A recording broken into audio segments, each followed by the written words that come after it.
The morning sun cast a bright glare on the polished cars at Elite Motors, one of the most prestigious dealerships in downtown Atlanta. It was a quiet Saturday morning, just past 10 a.m., when Marcus Richardson pulled into the parking lot in his well-maintained but modest 2018 Honda Civic. The contrast between his car and the gleaming luxury vehicles on display couldn't have been more striking. Marcus had chosen to dress casually that day, a simple navy blue polo shirt, comfortable jeans, and his favorite pair of brown loafers. He didn't feel the need to wear an expensive suit just to buy a car. After all, his bank account spoke louder than any designer clothes could. At 35, Marcus had built himself up from humble beginnings. Growing up in a small apartment with his hardworking single mother, he had learned the value of money early in life. Through scholarships and part-time jobs, he had graduated from MIT with honors. Now, 15 years later, he was one of the most successful venture capitalists on the East Coast, though he preferred to keep a low profile. As he stepped out of his Honda, Marcus couldn't help but smile. This was a moment he had been waiting for since he was a teenager. Last week, he had closed a major deal that brought in over $8 million to his investment firm. Today was about fulfilling a promise he had made to himself years ago, to buy his dream car with his own hard-earned money. The dealership's massive showroom windows reflected the morning light, showcasing their premium collection. A brand new Maserati MC20 in pearl white caught his eye immediately. Next to it stood a sleek Porsche 911 GT3, and further down the line was the car he had been researching for months. A Mercedes-AMG GT Black Series, its metallic black paint gleaming under the showroom lights. Marcus took his time walking through the parking lot, his hands in his pockets, taking in the sight of these beautiful machines. He noticed a few other customers already inside the showroom, being attended to by salespeople in crisp suits. A couple was test driving a new BMW, and an older gentleman was signing papers at a desk near the window. Before entering the showroom, Marcus checked his phone one last time. There was a message from his assistant about Monday's board meeting at one of the automotive technology companies where he served as a director. He quickly replied and put his phone away. Today wasn't about business. It was about fulfilling a personal dream. The automatic doors slid open silently as Marcus approached, releasing a burst of cool air-conditioned breeze. The showroom smelled of new leather and coffee. A young receptionist glanced up briefly from her desk, but quickly returned to her computer screen. Marcus could hear the soft classical music playing through hidden speakers, creating an atmosphere of luxury and sophistication. He walked over to the Mercedes-AMG GT Black Series, admiring its aggressive lines and carbon fiber details. Having researched the car extensively, he knew every specification by heart. 720 horsepower, 0 to 60 in 3.1 seconds, hand-built AMG engine. At $325,000, it wasn't just a car, it was a masterpiece of engineering. As Marcus bent down to look at the interior through the driver's window, he could see his reflection in the spotless glass. He saw what others might see: a young black man in casual clothes, seemingly out of place in this temple of luxury automobiles. But Marcus knew something that nobody else in the showroom did. He could buy any car here, in cash, right now if he wanted to. He straightened up and took out his phone again, this time to check some notes he'd made about specific questions he wanted to ask about the Mercedes. Around him, salespeople were busy with other customers, and the showroom manager was visible in his office, talking on the phone while looking out through the glass walls. Little did Marcus know that the next few minutes would turn this simple car shopping experience into something that would make headlines across the country. James Barrett sat in his office, frowning as he watched the security cameras. His 20 years of experience as a dealership manager had taught him to spot potential time wasters, as he called them. The man in the polo shirt and jeans examining the Mercedes-AMG GT Black Series didn't fit his idea of a serious buyer. Rising from his leather chair, Barrett adjusted his expensive suit and straightened his gold watch. He had already sold 2 luxury cars that morning, and his mood was good until now. At 55, with graying hair and a stern face, Barrett considered himself an excellent judge of character. He took pride in maintaining what he called the prestigious atmosphere of Elite Motors. Through the glass walls of his office, he watched as Marcus pulled out his phone and began taking notes about the Mercedes. Barrett's frown deepened. In his mind, real buyers didn't need to take notes. They just bought the cars. He had seen too many dreamers come in just to take pictures and waste his salespeople's time. "Watch the floor," Barrett told his assistant as he walked out of his office. The click of his Italian leather shoes on the marble floor announced his approach. Other customers turned to look, then quickly went back to their conversations with salespeople. Barrett had that effect on people. His presence commanded attention. Marcus was now looking at the car's engine specifications displayed on the small stand next to the vehicle. He didn't notice Barrett's approach until the manager's shadow fell across the display. "Can I help you?" Barrett's voice was cold, nothing like the warm welcome he had given the other customers earlier.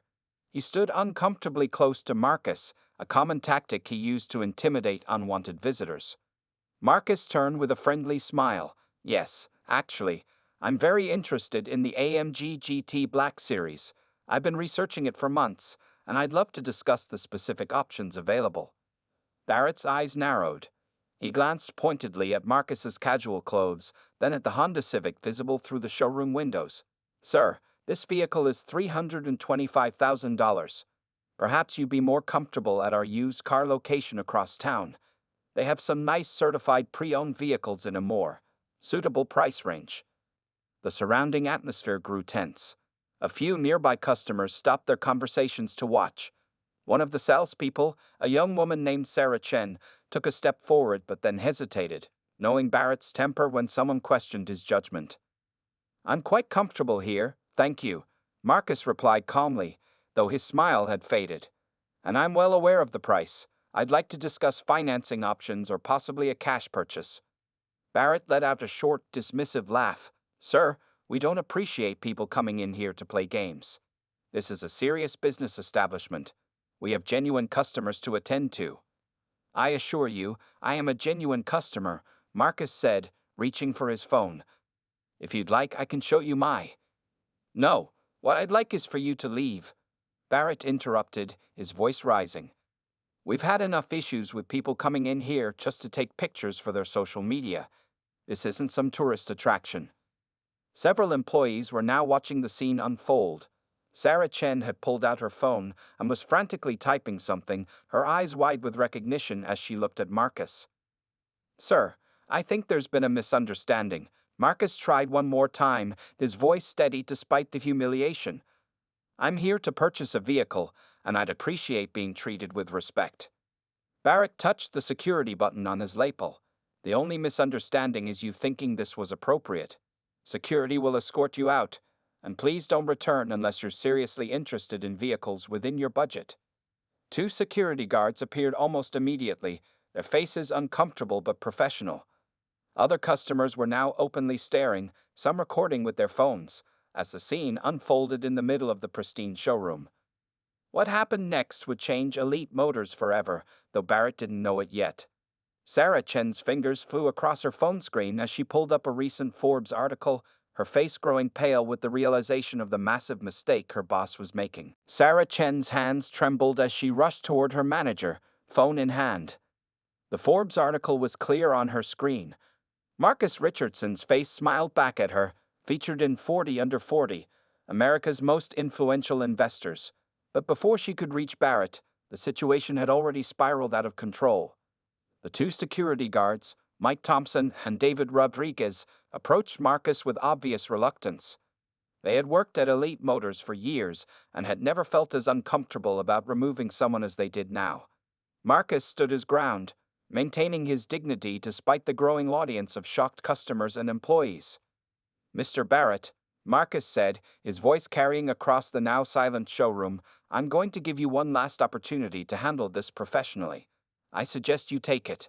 His calm demeanor contrasted sharply with Barrett's growing agitation. Barrett's face reddened. "Are you threatening me?" he demanded, loud enough for everyone to hear. "This is exactly why we have security protocols. You come in here, dressed like you're going to a backyard barbecue, making demands and now threats." A couple who had been looking at a Porsche quietly gathered their things and headed for the door, throwing disapproving glances at Barrett. Another customer had his phone raised, obviously recording the entire incident. The morning sunlight streaming through the showroom windows illuminated the scene like a spotlight on a stage. "Sir," security guard Thompson began hesitantly, "maybe we should." Do your job. Barrett snapped at him. Remove this person from the premises immediately. And someone confiscate that phone from the person recording.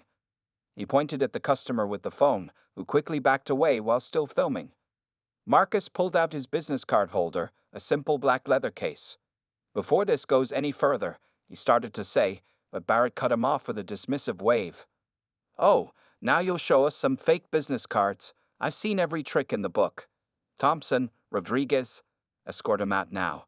Barrett's voice echoed off the marble floors and glass windows. Mr. Barrett.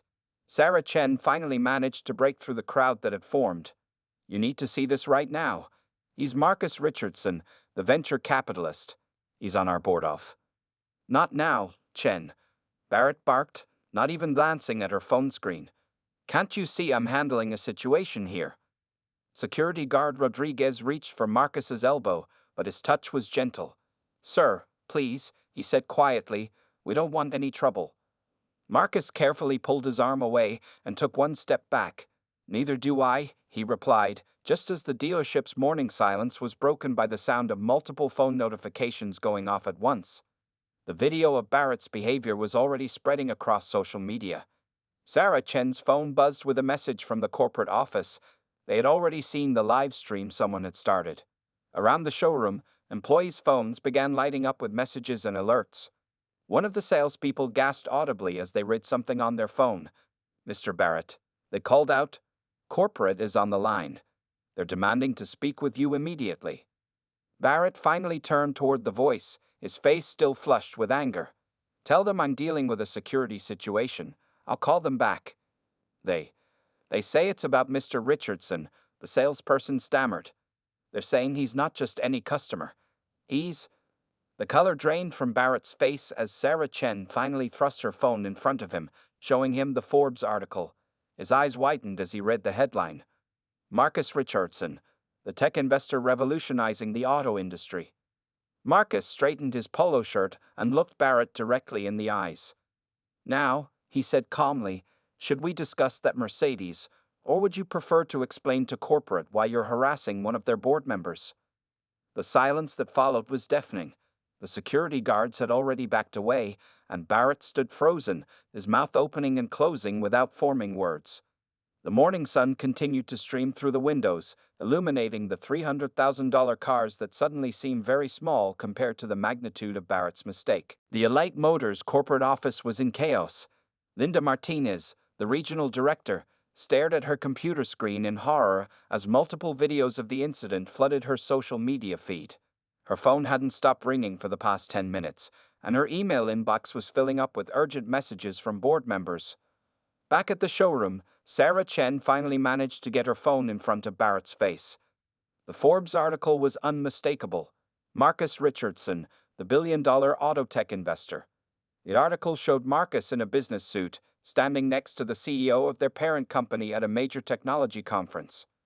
Barrett's face turned from red to ghostly white as he read the headline.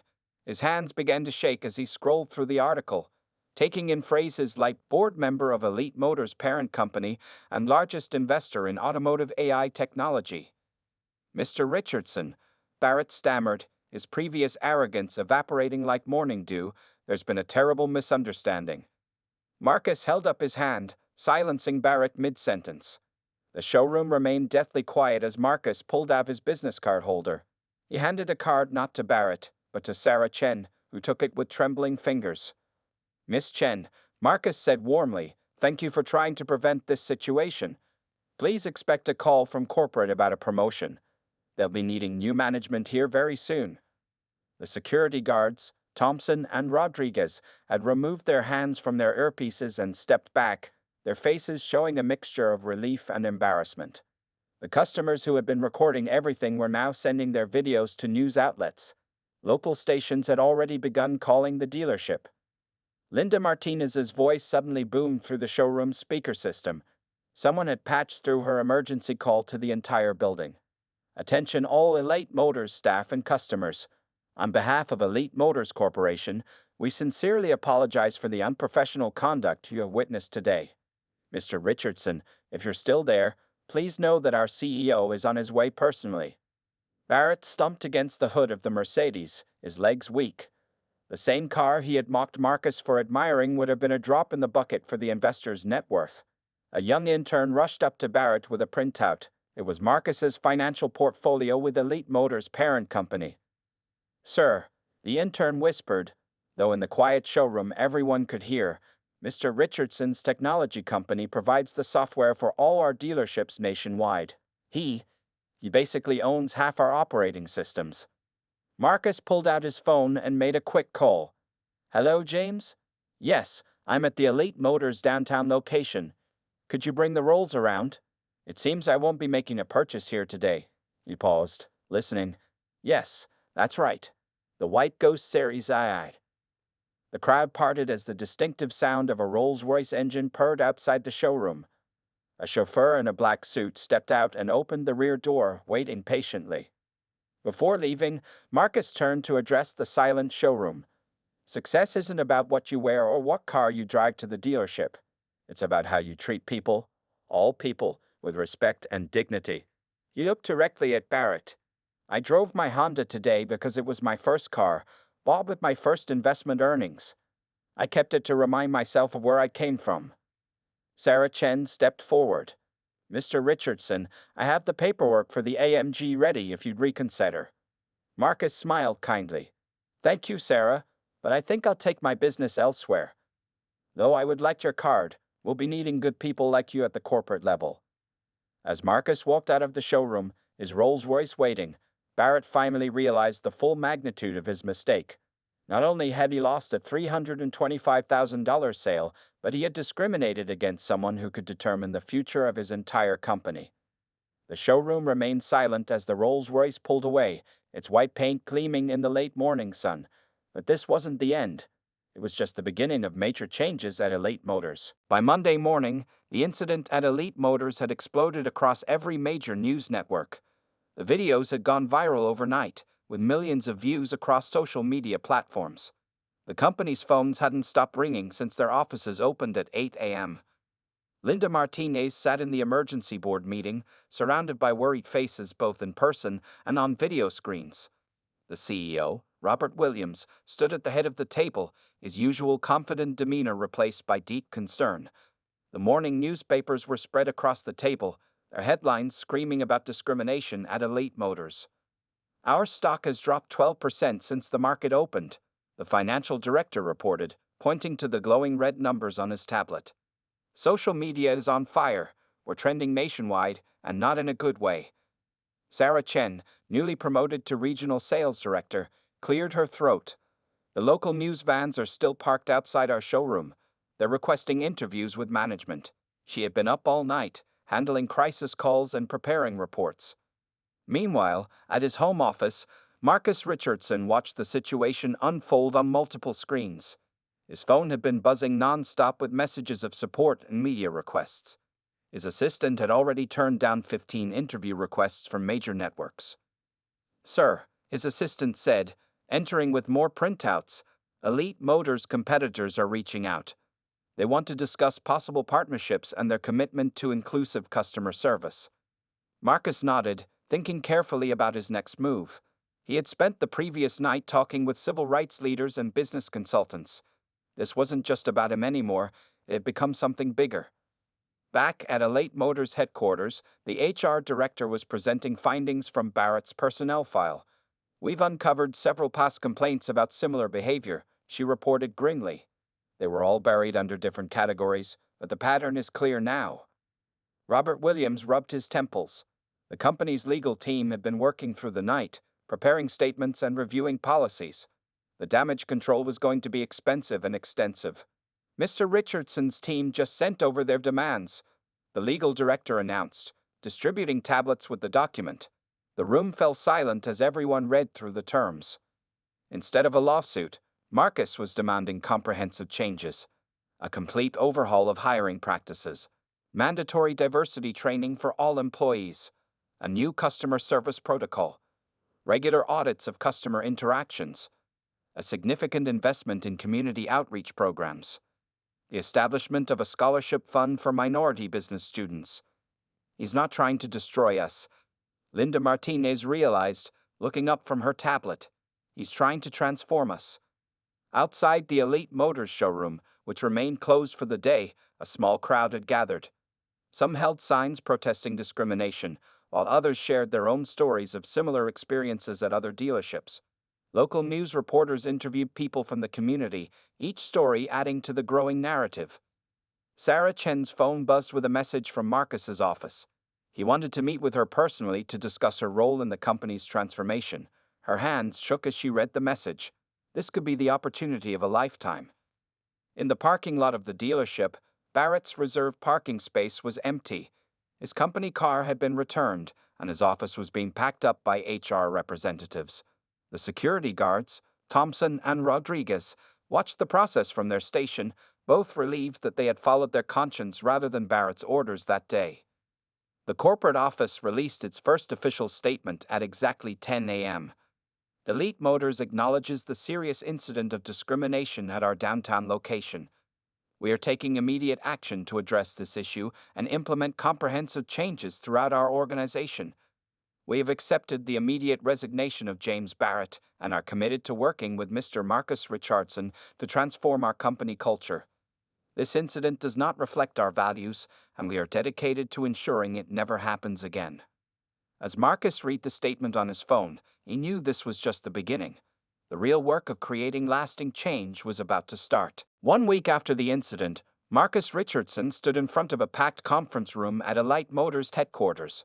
Over 200 employees filled the seats, with hundreds more watching via video link from dealerships across the country. The room was silent as he stepped up to the podium. Change, Marcus began, his voice calm but firm, doesn't happen overnight, but it has to start somewhere. Behind him, a large screen displayed the company's new initiative, Elite Motors Forward, Building an Inclusive Future. In the front row, Sarah Chen sat next to Linda Martinez, both women taking notes. Sarah had spent the past week helping design new training programs, drawing from her own experiences as one of the few Asian American executives in the company. Today, Marcus continued, we're not just talking about one incident. We're talking about transforming an entire industry. He clicked to the next slide, showing statistics about discrimination in auto sales across the country. The numbers were shocking. Minorities were quoted higher prices, offered worse financing terms, and treated with suspicion far more often than other customers. Many in the audience shifted uncomfortably in their seats, recognizing behaviors they had witnessed or even participated in. Robert Williams, the CEO, stood up to join Marcus at the podium. Starting today, he announced, Elite Motors is implementing the most comprehensive anti-discrimination program in the automotive industry. This isn't just about avoiding bad publicity, it's about doing what's right. The presentation continued with specific changes. Every employee would undergo new training. Mystery shoppers from diverse backgrounds would regularly test dealerships. Customer feedback would be collected and reviewed daily. Sales commissions would now include diversity metrics. Hiring practices would be completely overhauled. In the middle of the room, Thompson and Rodriguez, the security guards from the incident, listened intently. They had been promoted to help train other security personnel on proper customer interaction, their conscientious behavior during the incident serving as a positive example. Outside the building, news crews waited for statements. The story had evolved from a viral video to a case study in corporate responsibility. Business schools were already writing about Elite Motors' response to the crisis. Marcus clicked to a new slide showing the scholarship program. We're investing $5 million in education, he explained. We want to see more diversity in automotive industry leadership. This isn't charity, it's an investment in our future. The room erupted in applause when Sarah Chen was introduced as the new Director of Corporate Culture and Inclusion. Her first task would be implementing the changes across all dealerships, starting with the one where the incident occurred. We've already seen positive changes, Sarah reported, stepping up to the microphone. Applications from minority candidates have increased by 300%. Customer satisfaction scores are up. Even our competitors are following our lead. In the back of the room, a hand raised. It was an older salesman, his face serious. What happened to Mr. Barrett? He asked, voicing the question many had wondered but feared to ask. Marcus handled the question directly. Mr. Barrett is no longer with the company. However, we've invited him to complete our new training program and work with our community outreach team, if he chooses to learn and grow from this experience. The meeting concluded with a surprising announcement. Elite Motors would be opening 5 new dealerships in underserved communities, with diverse management teams and community advisory boards. As the employees filed out, many stopped to shake Marcus's hand or share their own stories. The energy in the room was different now. There was hope, determination, and a sense of purpose. Linda Martinez stayed behind to show Marcus the latest numbers. Sales had actually increased since the incident, with many customers specifically choosing Elite Motors because of their strong response to the crisis. Sometimes, Marcus said, looking out the conference room window at the city skyline, it takes a moment of darkness to show us the way forward. He turned to Linda and Sarah. This is just the beginning. We have a lot of work ahead of us. They did indeed have much work ahead, but for the first time, it felt like real change was possible in an industry that had resisted it for so long. 3 months after the incident, Elite Motors had become a different company. The showroom where everything had started looked completely different now. Gone were the intimidating glass offices, replaced by open, welcoming spaces. The staff was more diverse, and customers from all backgrounds browsed freely among the luxury vehicles. Sarah Chen stood in her new office, watching a training session through the glass walls. The instructor today was none other than James Barrett himself. After 2 months of soul-searching and completing an intensive diversity program, he had asked to come back, not as a manager, but as part of the community outreach team. Sometimes, Barrett was saying to the group, "We don't realize our own biases until they're shown to us in the harshest way possible." His voice was different now, humbler, more thoughtful. "I lost my job, my reputation, and my pride that day, but I gained something more valuable: understanding." The training room was filled with sales staff from various dealerships, all taking notes. Among them were several former executives who, like Barrett, had chosen to step down from their positions and work in different roles focused on community engagement. Marcus Richardson's influence had spread far beyond Elite Motors. His story had sparked a nationwide conversation about discrimination in retail. Other luxury car brands were rushing to update their policies, but Elite Motors had become the gold standard. Sarah's phone buzzed with a message. The numbers for the quarter were in. Sales had increased by 40%. More importantly, customer satisfaction scores showed no difference between demographic groups, a first in the company's history. Outside the dealership, a film crew was setting up. They were making a documentary about the transformation in the auto sales industry. Thompson and Rodriguez, now senior security training officers, were being interviewed about their role in the incident. "We just did what was right," Thompson explained to the camera. "Sometimes standing back and letting wrong things happen makes you just as responsible as the person doing them." Inside the showroom, a young black woman in casual clothes was testing the seats of a Ferrari while her salesperson, a former skeptic of the new policies, enthusiastically explained the car's features. No one batted an eye when she pulled out her corporate credit card to make the purchase. Marcus had kept his promise about the scholarship program. 50 students were already attending business schools across the country, preparing to enter the automotive industry. Elite Motors had 1 year after the incident that changed Elite Motors forever. The company hosted a special event to celebrate its transformation. The showroom was filled with people from all walks of